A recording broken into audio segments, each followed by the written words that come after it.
My name is Arlena Quinn. I'm 23 years old, and what I'm about to share with you is not fiction, it's my real story. I live in Vermont, and until last year, I thought my family was ordinary. But everything changed when I found an old dusty diary buried under the basement floorboards of our family home. The secrets it held unraveled every truth I had ever known about my bloodline.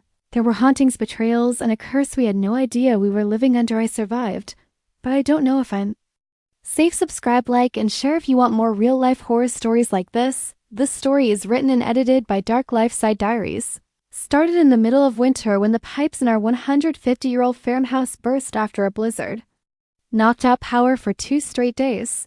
We'd never touched the basement in all the years I could remember, mostly because my mom had always said, "It's unstable down there." But when the plumber needed access to the main water valve, I followed him down into the dust-caked, cobweb-infested basement. That's when I saw a warped wooden plank slightly lifted from the rest of the floor. Something told me to pry it open after the plumber left. When I did, I discovered a small rusted metal box. Inside was a leather-bound diary wrapped in stained lace ribbon, like a forgotten relic of another life. I shouldn't have opened it, but I did. The first page was dated 1873 and written in an elegant, yet frantic hand. They made me marry my cousin. And now they say the child isn't human. The priest won't even bless her. I felt my blood chill. Page after page I read entries from a woman named Beatrix Quinn, who claimed she was forced into a marriage by her own brother's nun. She described as devout and cruel in order to keep the bloodline pure. Over time, her writings shifted from sorrow to terror. She wrote of strange noises in the attic, voices that came from her daughter's cradle, and shadows that whispered her name. They locked me in this house, called me mad, but it's them who carry the curse.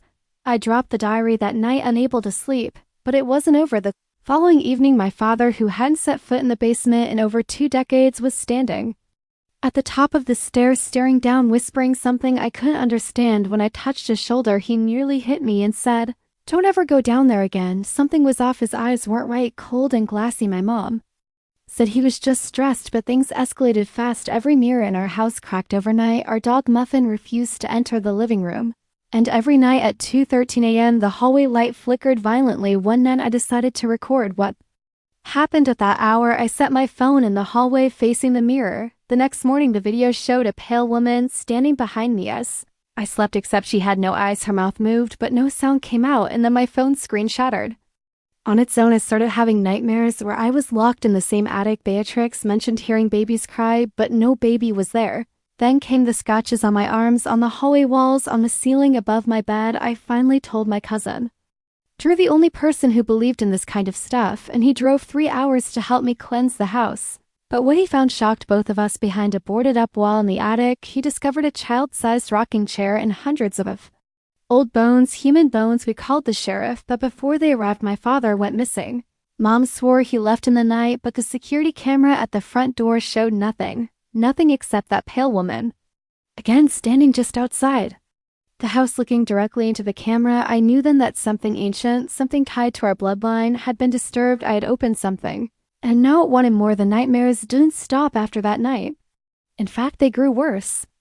Each time I closed my eyes, I was trapped in a different room of the old mansion, never able to scream, always being watched. I started keeping the lights on while I slept, but it didn't help. Something was here. Something was trying to show me something.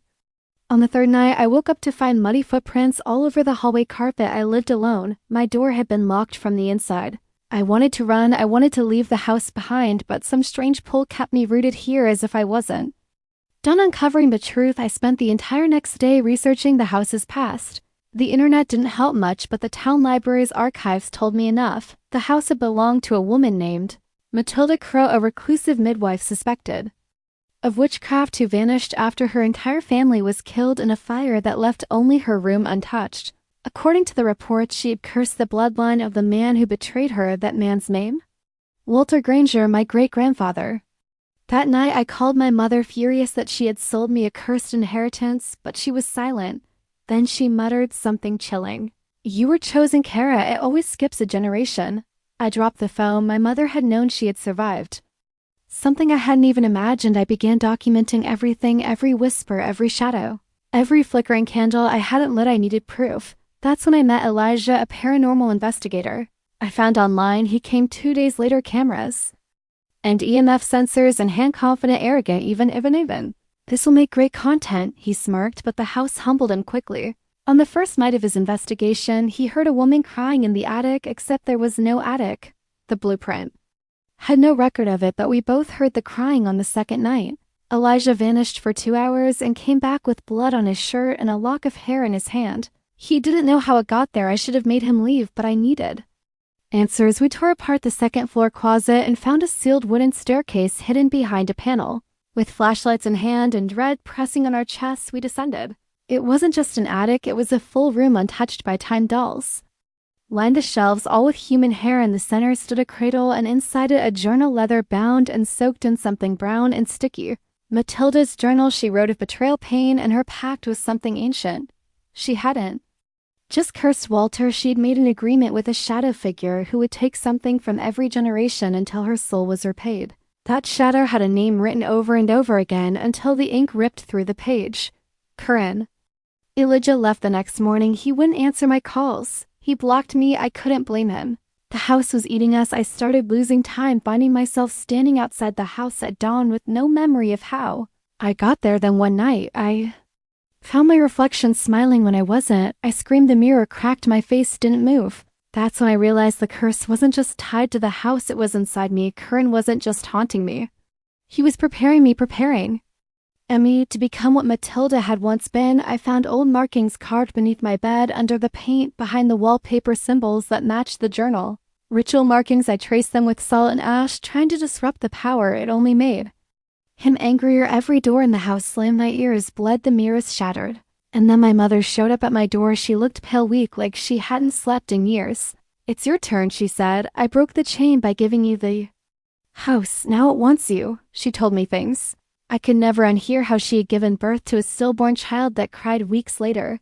How my grandmother had gone mad and cut her own tongue out. All women, all cursed. The curse had rules. It passed only to daughters, but if a daughter died before completing the cycle, it would come for every woman in the family, past and future. My death would seal it. My survival would only delay it. I asked her why she never warned me. She looked at me with tears in her eyes and said, "Because I hoped you were stronger than me." That night, I made my decision.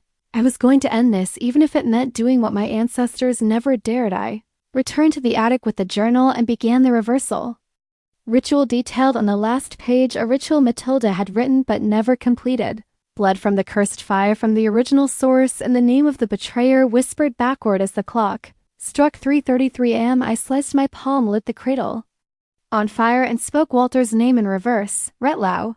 The flames didn't burn the cradle, they consumed the walls, the dolls, the shadows. And then I saw her, Matilda. Her face was twisted, but her eyes were full of sorrow.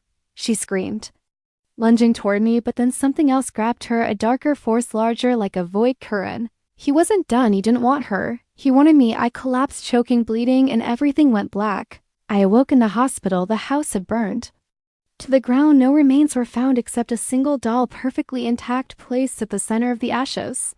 I never went back, but sometimes I still hear her crying somewhere just beyond sleep. The curse may be broken, or it may be waiting. But I'm still here, and I'm not afraid anymore, or maybe I should be. The third night, after discovering the truth about my bloodline and the curse passed through generations, everything inside me changed. I was no longer the same Elvira Monroe who cried in fear of ghosts or who avoided family dinners. I was possessed. Not by demons, but by a purpose of vengeance, a raw hunger to expose everything and destroy the evil that destroyed my mother, tormented my father, and haunted our lineage.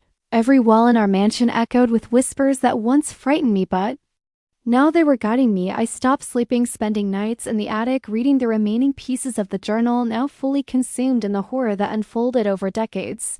I discovered that my great-grandmother Eleanor Monroe had been the first in our family to strike a deal with a demonic entity called Nossel, a spirit that promised wealth and power to the Monroe bloodline in exchange for one soul every generation. The only way to break it was through what she called the spill, a ritual where the cursed bloodline would have to willingly spill their own blood under the ancient oak tree behind the Monroe Manor on the night of a blood moon to seal the demon out forever. That was just 7 days away. I knew what I had to do, but first I needed to gather the last truths only my father held. I confronted him in his study where he had locked himself away since the night I found the locket and the truth about my mom's death. His face gaunt and shadowed looked Nothing like the man I had admired. You know everything now, don't you? He whispered without looking at me. Why didn't you save her? I demanded, slamming the journal in front of him. Because your mother made the choice. To save. You, she offered herself as the sacrifice. My stomach turned. He continued, it was supposed to be you.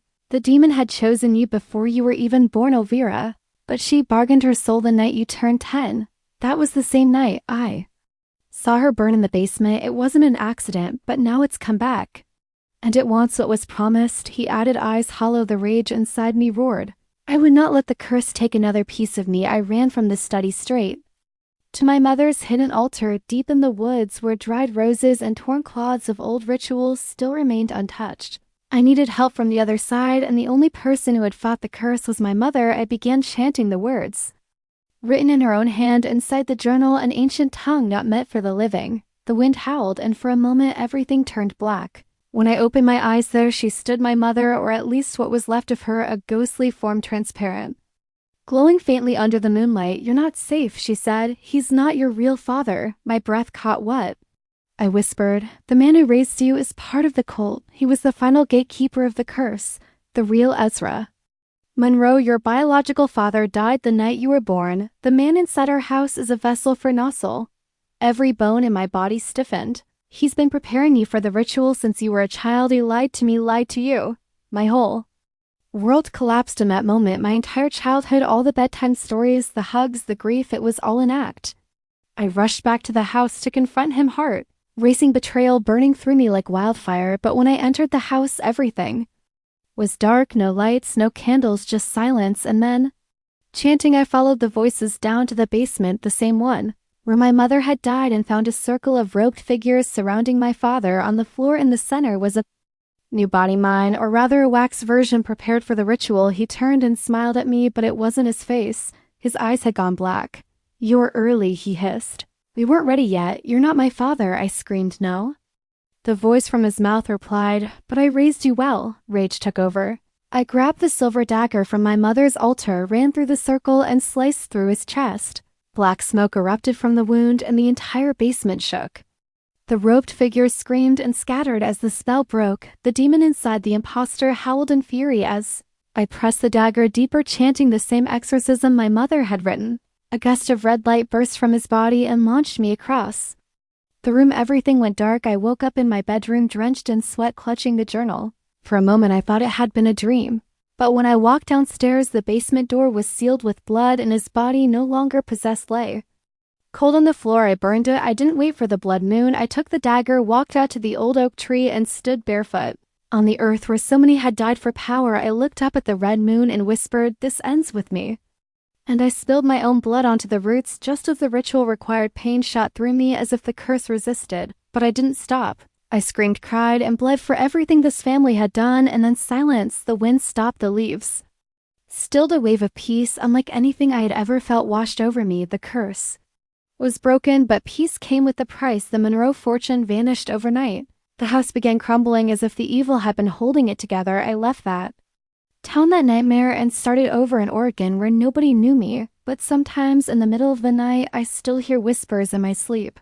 My mother's voice, telling me it's not over yet. He stood alone in the darkness of that broken down chapel, lit only by the blood-red candles still burning from the ritual Samuel had performed. The bodies of those responsible for my mother's death now lay scattered around me, each marked by vengeance. I never wanted to seek, but was forced to embrace. I'm Evelyn Kane, and this is how it all ended, or maybe how it truly began. After discovering my family's involvement in my mother's death and the horrifying secret pact they made with the demon Morrow, I had no choice but to follow the cursed trail all the way to the source. Samuel, the last living witness to what my grandfather had done, died whispering a name, Hezekiel. A name lost to time, yet holding all the roots of our damnation. Hezekiel Kane, my great-grandfather, had summoned Morrow in 1901, asking for immortality and protection of the Kane bloodline. In return, every generation had to offer one female child before her 21st birthday. My mother had refused. That's why she was killed. That's why my grandmother, a prisoner of fear and guilt, drank herself into oblivion. That's why my father lied. That's why they tried to offer me, but they failed. I followed the trail of blood, fear, and ancient sigils to the ruins beneath our family's estate, the original basement temple built by Hezekiel himself there. I found the altar cracked but still humming with latent power. The walls whispered my name, the shadows shifted with forms that didn't belong in this world. I was not scared anymore. I had sacrificed. Too much to feel anything except cold resolve, I laid the last piece of the ritual on the altar, a torn page from Hezekiel's original contract stained with the blood of everyone who betrayed me. Morrow appeared not as a horned demon but in the shape of my mother, beautiful, soft-spoken, manipulative. It smiled, offered me a deal: restore my mother, undo all deaths, erase my trauma in exchange for becoming its new vessel. A new matriarch of the cursed line, but I was no longer desperate. I had read between the lines, found a way to bind Morrow, using the same ancestral power that brought it here. I reject you, I whispered, slicing open my palm and pouring my blood over the cursed contract. The screams that followed cracked the walls. The flames surged, the altar crumbled, but I stood still. When the dust settled, Morrow was gone. The curse was broken. For the first time in over a century, the Kane line was free, the estate burnt to the ground. I walked away barefoot and bleeding. But alive, the faces of my mother, my grandmother, and even those who had wronged me flashed before my eyes, then faded into silence. I don't know what my future holds, but I know what I've become. Not a victim, not a vessel, not a daughter of fear, but a woman who ended a century-old nightmare. If you've ever been betrayed by those you trust, just know revenge may not bring peace, but it brings truth. And sometimes truth is the only closure you get. This is Evelyn Kane, and this is my story. Thank you for staying with me through every scream, every lie, every horror. Please like, share, and subscribe if you want more real stories like this. Your support helps voices like mine be heard. This story is written and edited by Dark Life Side Diaries.